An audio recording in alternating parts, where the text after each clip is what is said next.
Allah Akbar.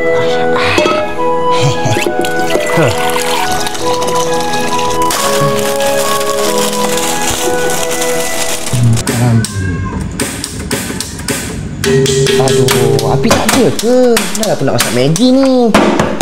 Hello? Mak, api tak ada lah. Blackout ke, Mak?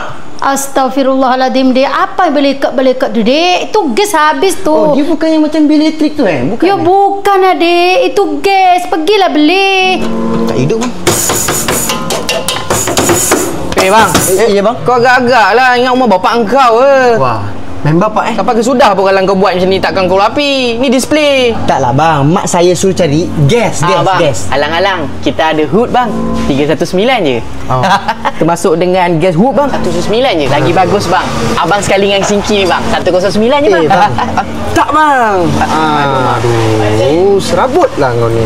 Saya nak beli gas ni je. Ya, aku tahu. Tapi kan lagi bagus kalau kau sekalikan dengan jamban ni. Paling murah 109 ni. Abang ni kenapa? Abang asal lah. Bini tak bagi gas semalam? Bukan tak bagi. Sekarang ni Nawai tu aku datang sini nak beli gas. Gas. Ya bang, faham. Tapi bang. Tapi. Gas. Tak ada tapi. Gas. Susah cakap orang tak pandai ni. Cepat. Bang, final warehouse sale bang. Sampai 30 November je bang. Siapa cakap? Tak nak ke? Siapa cakap? Bang. Tak rugi pun bang.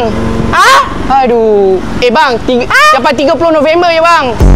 Astaghfirullahaladzim, dek. Orang suruh beli kau tong gas, bukan dapur gas. Habis yang tadi tu bukan memang ni Ya kan? bukan lah, dek. Mak suruh beli gas, bukan dia punya dapurnya. Habis ni nak macam mana? Ya ambil kan kau simpan kat bilik, jangan kau masak lah Maggi kat biliknya, jangan pakai mak punya. Senang. Masih ada mak.